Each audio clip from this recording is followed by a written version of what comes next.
Հայաստանի Հանրապետության կրթության, գիտության, մշակույթի և սպորտի նախարարությունը և երեխաների հատուկ ստեղծագործական կենտրոն «Պոակը» ներկայացնում են։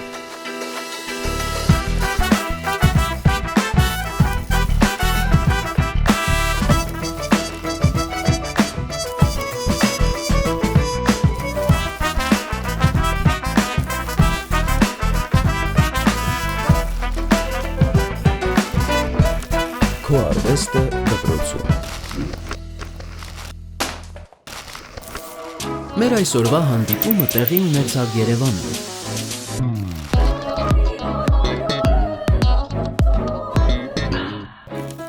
Օրվա հյուրը բազմադիսցիպլինար արվեստագետ Կարեն Բարսեղյանն է։ Կարեն Բարսեղյան, բազմադիսցիպլինար արվեստագետ։ Ծնվել է 1979 թվականին Գյումրիում։ 1992-ից 1996 թվականներին սովորել է Մերկուրովի անվան նկարչական դպրոցում։ 1997-ից 2001 թվականներին ուսումը շարունակել է Հայաստանի Գեղարվեստի պետական ակադեմիայում։ 2003 թվականին ավարտել է նաև նույն ակադեմիայի մագիստրատուրան գրաֆիկ մասնագիտությամբ։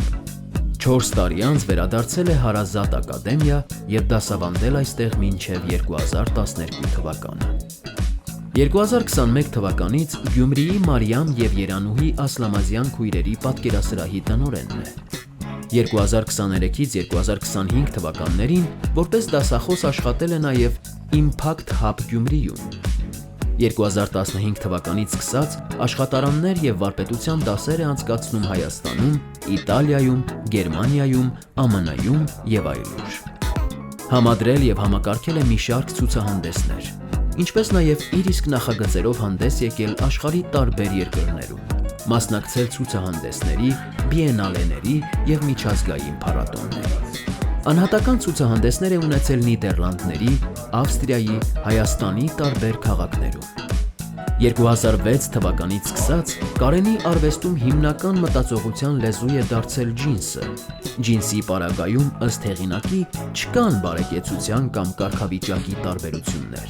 չկա էլիտիզմ, մարդիկ հարաբերվում են անտեսելով տարբերությունները։ Այդպիսով մարդկության համար ամենաառօրեական դարձած հագուստը դարձնելով մարդկանց հասարակության խնդիրների բարձրաձայնման հարթակ։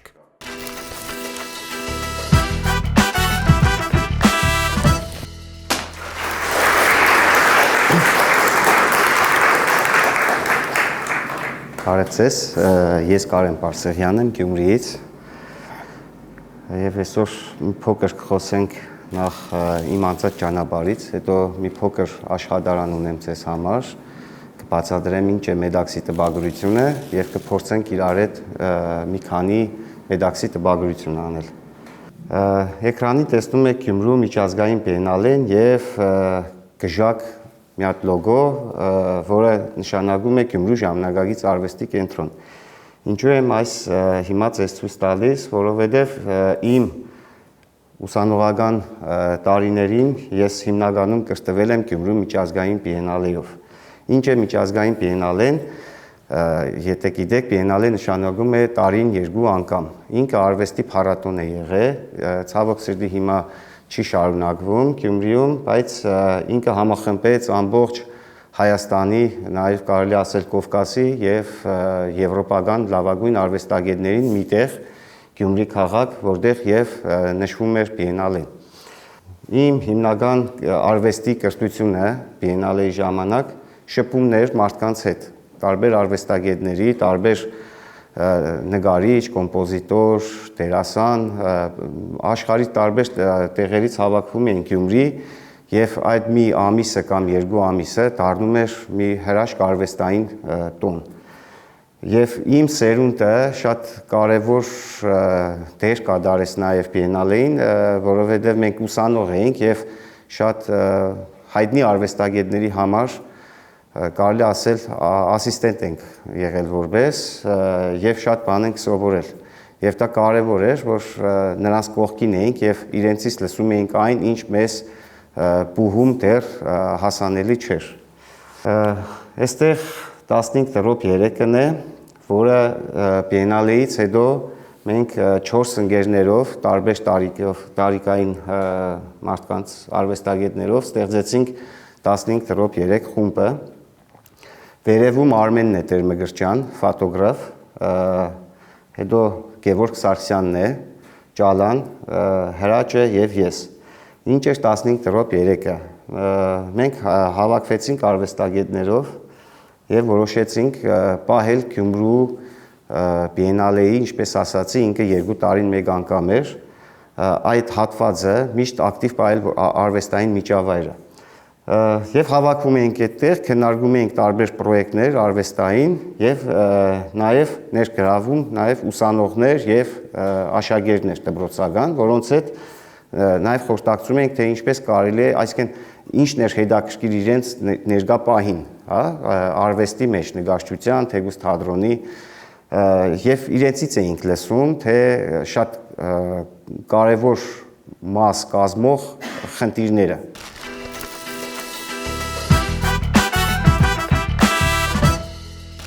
Ջինսը որպես արվեստի նյութ, մի փոքր պատմեմ իմ արվեստից։ Ես իմ ուսանողական տարիներին նախ շատ էի սիրում հագնել ջինս, հետո էլ ինչպես գիտենք, մաշված ջինսերը հիմնականում պիտանի չեն։ Եվ ես սկսեցի մի փոքր մտածել կդավի փոխարեն, հա, ցկել ջինս եւ նկարել ջինսի վրա։ Սկզբից օգտագործում էի տարբեր դետալներ, օրինակ, այսպեսի մի հատ հատված, հա, նկարի մեջ օգտագործում էի հատվածներ, հետո մտածեցի, որ կարելի է հենց իր վրա նկարել, ինքը բավականին լավ նյութ է, շատ մաշվող եւ այսինքն հենց այդ կաբույդի երանգի մասը շատ հետաքրքիր էր իրա։ Այսպես փոքր դետալներ էի օգտագործում կդավների մեջ, բայց հետո սկսեցի ակտիվ իրենց վրա արդեն արվեստի գործեր ստեղծել։ Օրինակ ես մեկը ինքը տպագրություն է, ցիանոտիպիա կոչվի, որը արևի լույսով է տեղի ունենում, 2 թթուների խառնուրդ է, եւ փորձեցի նաեւ մի քիչ քիմիա ուսումնասիրել, որովհետեւ շատ կարեւոր էր, այսինքն թթուները պատրաստի կար, խառնում ես իրար, քսում ես, հետո արևի լույսով տպագրում ես, արևի լույսով ինչու, որովհետեւ ինքը միայն ուլտրաֆիոլետի, լսել եք ուլտրաֆիոլետ, ինքը միայն ուլտրաֆիոլետով է հայկայվում։ Այստեղ մի փոքր քիմիայից գիտելիքներ ավելացրեցի եւ սկսեցի Գյումրիի տարբեր ճարտարապետական հատվածներ փոխանցել ջինս նյութի վրա։ Նախ նաեւ հետաքրքիր է որն է, որ ես ապրում եմ Գյումրիում, բայց շատ ճարտարապետական կոթողներ, շենքեր, եկեղեցիներ կան, որոնց պատմությունը կամ քիչ գիտենք, կամ ավելի խեղաթյուրված։ Եվ արխիվը ուսումնասիրելով բոլոր շենքերը լուրջ ուսումնասիրություն ունենալուց հետո նոր տեղափոխեցի նյութերի վրա։ Եթե Գյումրիում եղել եք, ես Ծիտողցյանց հայտնի բալկոնն է, որը հիմա ժողովրդական թանգարանն ենք, ճարտարապետական։ Այս էլի ջինս շարքից է, բայց արդեն եթե ուշադիր նայեք, մեքենաների հատվածներ կտեսնեք, եւ հիմա ամբողջ Երևանում էլ կան նման տիպի շենքեր, Գյումրիում էլ կան, որ իմաստը կորցրել է այդ շենքը, այսինքն ինքը նախատեսված եղել մի այլ բանի, հիմա արդեն ինքը ուրիշ բան է դարձել։ Եվ ինչն էր հետաքրքիր, որ մեքենաների վրա պատկերը միշտ դեֆորմացվում է, հա, եթե ուշադիր նայեք, ինչ որ պատկեր, դուք էլ որ կանգնեք, ինքը հայլուպ է, բայց դեֆորմացիայի ենթարկվում։ Եվ այս շարքի անունը տրվեց Reflection, արտացոլանքներ, բայց իր հետ կան նաև տեքստեր, որոնք որ նկարագրում են այդ շենքի պատմությունը։ Գյումրիում օրինակ կա առաջի բացված գյուղ ինստիտուտը, որը այսօր ինքը տեխնոպարկ է կոչվում, բայց ինքը իր ընթացքում նաև մանկավարժական ինստիտուտ է եղել եւ այլն, եւ հենց խնդիրը դա էր, որ երբ որ ուսումնասիրում ես ճարտարապետությունը, նախ իր կենսագրությունն է շատ կարեւոր լինում, թե վերջում ինքը ինչ է եւ ինչպես է դառնում։ Եվ հետո որոշեցի, օրինակ ով կարող ասել ինչ նյութ է։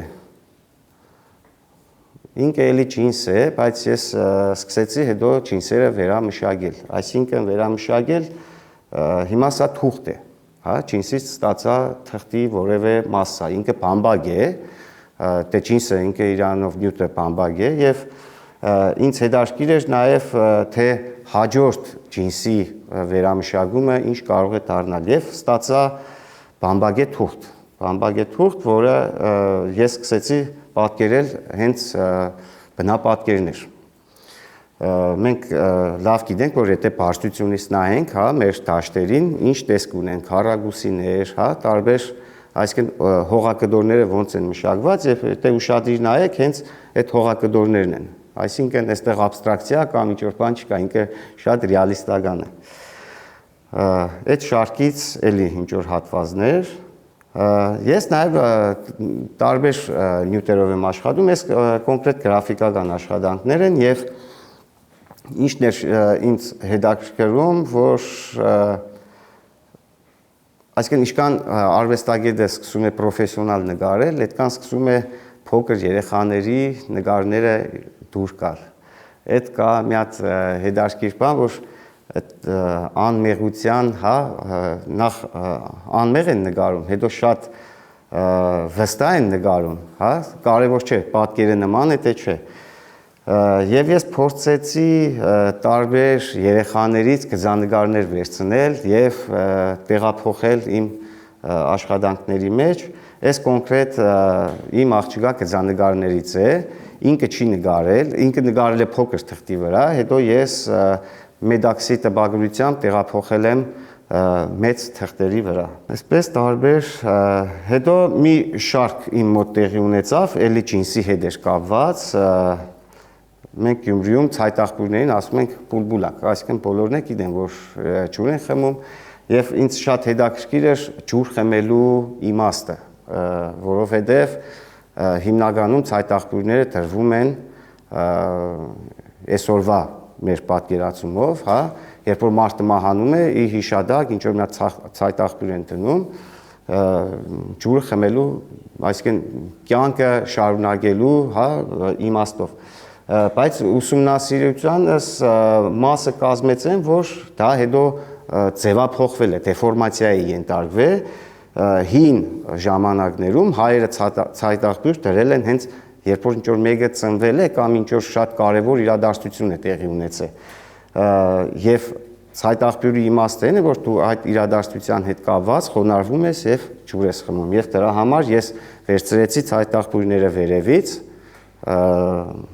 որովհետեւ պատին կախված, այսինքն դու ցայտաղբյուրին տեսնում ես վիզուալ հենց վերևից։ Այս իմ պարագայումս չես խոնարհվում, ջուր չես խմում, ուղղակի վիզուալ 90 աստիճանով տեսնում ես ցայտաղբյուրի հենց մագերեսը։ Այս իմ ռեզիդենսիս աշխատանքներից է, Հոլանդիայում եմ արել, կոչվում են հյուսիսային ծով, եւ այնտեղ շատ հետաքրքիր էր, որ ծովի ափին ամբողջը հեծանիվի պարկինգներ էին եւ անսահմանաչափ հեծանիվներ էին կանգնած, մարդիկ մեքենայի չէին օգտվում եւ ծովափ գնալու համար գնում էին մենակ հեծանիվով։ Ես մի փոքր սիմվոլ դրեցի հեծանիվով այդ հյուսիսային ծովի ափին, որ իմ տպավորությունս էր, հա, ես առաջի անգամ էի Հոլանդիայում եւ նմանատիպ քանակությամբ հեծանիվ ես չէի տեսել։ Ես վերցրել եմ շատ կարևոր մի եկեղեցու պատից, որը Դիլիջանում է, Ճուղտակ վանք, երևի լսած կլինեք, շատերը եղած կլինեք։ Երբ որ առաջի անգամ եղա այնտեղ, ամբողջ վանկի ներսի պատը նման տիպի գրառումներ էր արված եւ նաեւ շատ տհաճ էր, հա։ Մեկը եկել է փորագրել է, խազել է, ես այստեղ կամ, ես այստեղ եղել եմ եւ այլն։ Ու ես ֆիքսեցի այդ պատերը, վերցրեցի ու մի շարք արեցի, բավականին երկար, ոչ թե գովազդելու համար, այլ տեսեք, թե մեզնից հետո պատերի վրա ինչ հետքեր ենք թողնում։ Պատը շատ կարևոր է, հա, այսօր տեսեք, նաև Facebook-ն է ունի պատ, եւ դուք գրառում եք անում, չէ՞, ինչ որ վատ բան արեցիք, վատ արձագանք եք ստանում, չէ՞, տագը։ Այսինքն հենց այդ պատերի մասին է խոսքը, հենց համացանցի պատերի մասին է խոսքը եւ ներգա մեր թեգուս այս մեր դպրոցի պատերի մասին է խոսքը։ Այսինքն ինչքան պատ կա, իմաստային առումով կոնցեպտը հենց այդ պատի մասին է խոսքը։ Ջինսի շարք է, կլորները եւ քառակուսիները, անկյունում ցուցադրված է ինչպես է եղել, երբ ես Բոստոնից ցուցահանդես ունեի Բոստոնից թռնում էի Լոս Անջելես, մի հատ շատ հետաքրքիր պատկերի հանդիպեցի, այն առաջի ցույց տված մեր բնապատկերները եւ սա համեմատության համար եմ արել։ Մեր մոտ ուղղանկյունի են կամ քառակուսի են, իսկ Ամերիկայում այդ կուկուրուզի ու ցորենի տաշտերը ամբողջը կլոր էին։ Դե ինչպես գիտեք, արվեստագետները շատ են սիրում սուրճ խմել, նաև ունեմ մի հատ շարք, որը ամբողջը, բայց միայն կլոր սեղանի սուրճերն եմ նկարել։ Իրենք նաև կոլաժներ են, այսինքն Գյումրի Times-ը հենց փակցված է վրան, եւ ընկերներով, երբ որ քննարկել ենք ինչ-որ պրոյեկտի մասին կամ ինչ-որ ուղղակի սուրճ ենք խմել, ինձ շատ հետաքրքիր էր այդ կլոր սեղանի սուրճ խմելը։ Քառակուսին այդքան հետաքրքիր չի ու նաև սուրճի էներգետիկ փոխանցումն է ուրիշ։ Կլորին էլ լրիվ ուրիշ է, այսինքն ավելի մտերիմ, ավելի ազատ իրավիճակ է ստեղծվում։ Դրա համար մի քանի գդավներ այդպես կլոր սուրճի սեղանի շուրջ ունեմ։ Նաև շատ հետաքրքիր է որպես արվեստագետ ինձ համար տեխնոլոգիաները եւ շատ եմ օգտագործում իմ արվեստի մեջ, այս փոքր տեխնոլոգիաներից վերցված հատվածներ են, կոլաժ է ինքը, նաև, բայց ինչն է, իմաստը այն է, որ ես ոչ թե ցույց եմ տալիս մուգը եւ ինչ որ ստեղնաշարը, այլ ստեղնաշարի ներսը։ Ինձ ներսն է հետաքրքիր, թե ոնց է աշխատում ստեղնաշարը։ Իսկ մուգը դե պարզ է, դրա համար անջատված ուղղակի լարակցված է վրան։ Այս իմ ընկերներն են, ես շատ եմ սիրում իմ ընկերներին նկարել, Բամբիր խումբն է, լսած կլինեք երևի, Գյումրի ռոք խմբերից է։ Եվ ուզեցա անպայման մի քանի անգամ անդրադառնալ կոնկրետ խմբի ստեղծմանը եւ թե ինչպես է խումբը ստեղծագործում։ Այս ուղղակի մի փոքր կդավ է իրենց։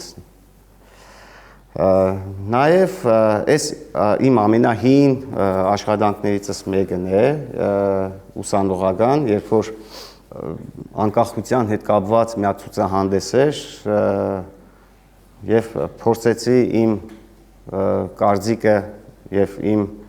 մտածմունքը, թե ինչպես է լինում անկախությունը, մի հատ գդավ ստեղծել։ Այս ինքը օբյեկտներ են փոստային ու շատ ինձ համար տխուր է, որ մարդիկ այսօր թղթային նամակներ իրենց չեն ուղարկում իրենց ընկերներին եւ ես փորձեցի ստանալ ժանգոտ, թեգուս ինչ որ երկաթային, բայց իրենք թղթից են, հա, ստվարաթղթից են ամբողջները պատրաստված եւ կարելի էր մեջը նամակներ գցել։ Հասցեագրված նամակներ, հենց պրոյեկտը այդպես էր, հետո ես նամակները միջից հանելով բաժանում էի իրենց հասցեատերերին։ Եվ պատկերացրեք 2 ամսվա մոտավորապես 4000-ից ավել նամակ հավաքեցի եւ բաժանեցի։ Ու մարդիկ շատ հետաքրքիր զգացողություն ունեն, որ իրենց ես նամակ էի տալիս, բայց ես չէի գրել։ Այսինքն դուք կարող եք գրել, գցել մեջը, ես կգտնեի օգտատիրոջը եւ կփոխանցեի իրեն, էլի։ Ու այդպես մոտավորապես 4000 նամակ հավաքեցինք եւ բաժանեցինք։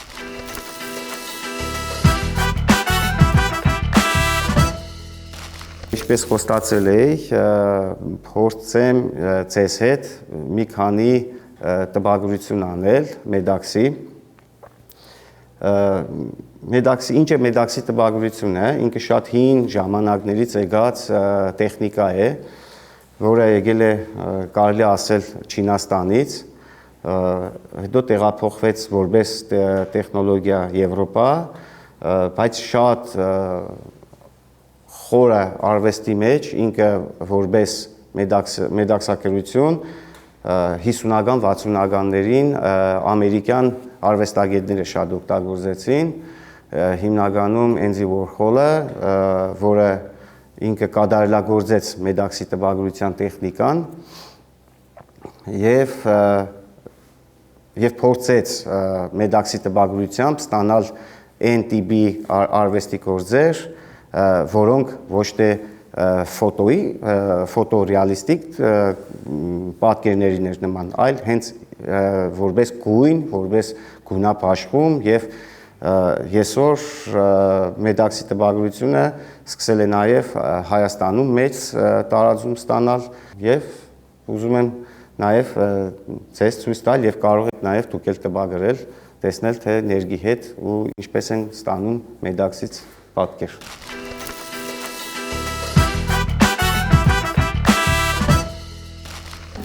Օրինակ, այս մեդաքսի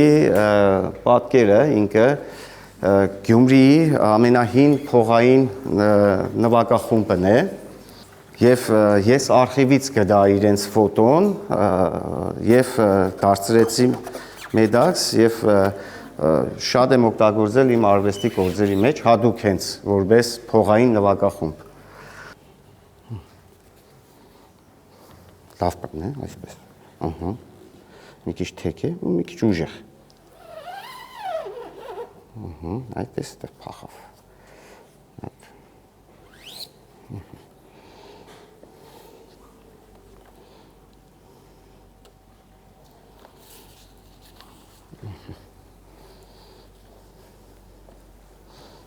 Էլով կփորձե։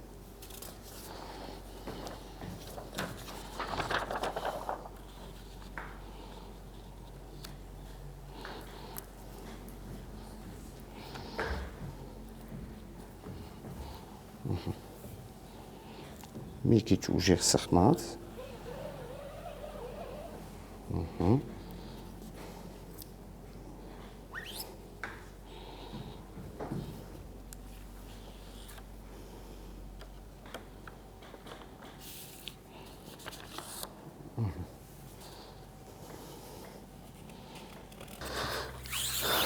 Ուրեմն նախքան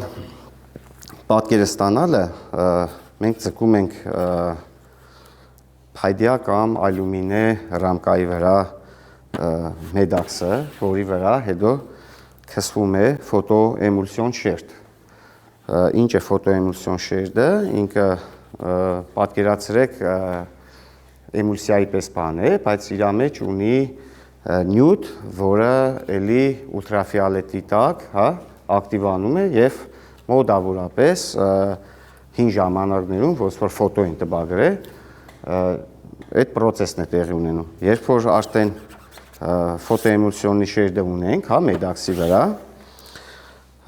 մեր ուզած պատկերն ենք տնում եւ ուլտրաֆիոլետ լույսի տակ պահելով ստանում ենք մեր շաբլոնը, որից հետո մանրամասն լվալուց հետո տեսեք, որ ուշադրիր նայեք, հա, այստեղ որոշ բաներ փակ են, որոշ բաներ բաց։ Այսինքն որտեղ որ բաց է, հա, այդ ծագոդիներից ներկայացնելով մենք ստանում ենք մեր ուզած պատկերը։ Եվ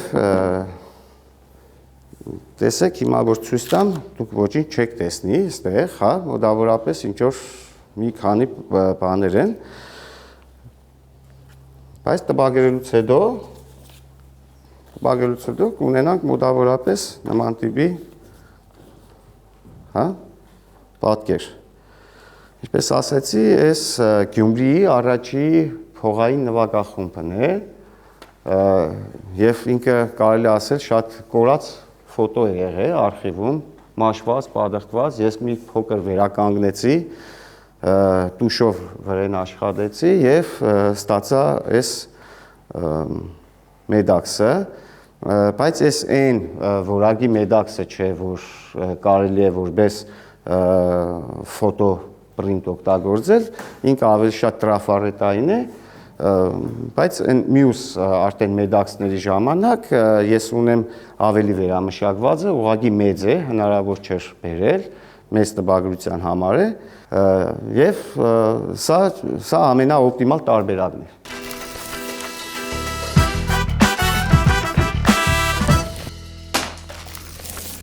Ինչու եք ընտրել հենց այս արվեստը։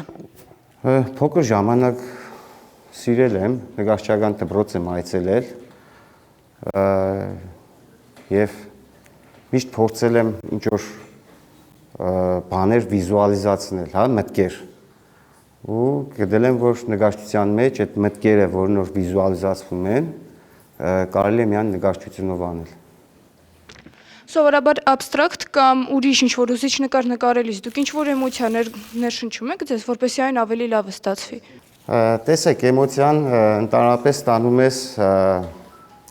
ինչ-որ նյութի հետ շփվելուց, հա, կարող է գույնը, հենց գույնը քեզ էմոցիա տա, ինչպես տալիս է երաժշտությունը։ Ու ընդհանրապես ներգի հետ աշխատելը շատ հետաքրքիր է ու ներգը իր փափկությամբ, հա, եւ իր գույնով եւ հոդով միշտ երաժշտության պես էմոցիա է տալիս։ Ինչպես է նկարելու ոճը փոխվել տարիների ընթացքում ձեզ մոտ։ Տեսեք, ուրեմն շատ հետաքրքիր է ինքը, երբ որ ինչ-որ մի հատ ժամանակաշրջան է սկսվում քո մոտ, հա, հենց այդ կոնցեպտը եւ տեխնիկան, հա, բերում են ինչ-որ մի հատ ոճի։ Եթե ուշադիր եղաք, իմ մոտ սկզբնական շրջանը pop art էր, որից հետո ինքը սկսեց ձևափոխվել, ավելի մի փոքր կոլաժային ոճի գնալ։ Եվ հետո արդեն զուտ օբյեկտային կամ գրաֆիկական։ Այդ արդեն, այսպես ասած, քո կյանքի էտապներից է կախված։ Բոլոր նկարիչների մոտ կա այդ էտապը, ինչ որ մի հատ ժամանակաշրջան կա, որ մտածում ես այսպես, բայց մի հատ տարիքային հատված է կա, որ հենց բարձրանում ես, փոխվում է ու դրա հետ մեկտեղ նաև ոճերն է փոխվում արվեստագետի մոտ։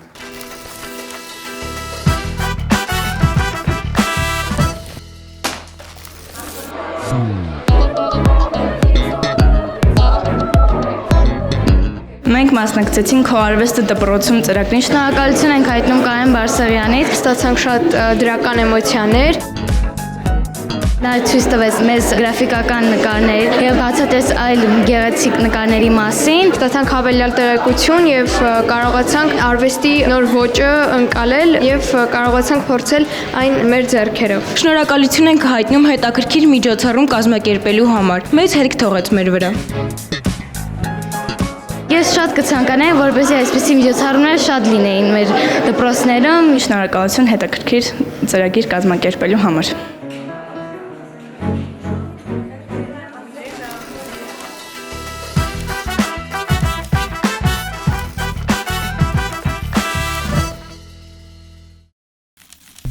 Գույներ, թե սև ու սպիտակ։ Գույներ, Լուսաբաց, թե մայրամոտ։ լուսաբաց, Սուրճ, թե թեյ։ սուրճ, Ինքնաբուխություն, թե պլանավորում։ երևի պլանավոր, Աշխատելիս լռություն, թե երաժշտություն։ երկուսն էլ, Որն է ձեզ ոգեշնչած ամենատարօրինակ բանը։ քառակուսին, Ինչն է, որ միշտ կա ձեր արվեստանոցում կամ աշխատասեղանին։ սուրճի տադարք բաժակ, Արվեստն ավելի շատ զգացողություն է, թե միտք։ երկուսն էլ է, Ժամանակակից, թե դասական արվեստ։ ուսումնասիրել դասականը, զբաղվել ժամանակակիցով, Արվեստը ցավից է ծնվում, թե սիրուց։ իհարկե սիրուց, Որն է արվեստագետի գերբնական ուժը։ միտքը, Առանց ինչի չեք կարող ստեղծագործել։ մտքի, Նշեք մեկ բառ, որը լավագույն կերպով բնութագրում է ձեր արվեստը։ գույն, Ինչ կանեիք, եթե արվեստով չզբաղվեիք։ հաստուղ կդառնայի,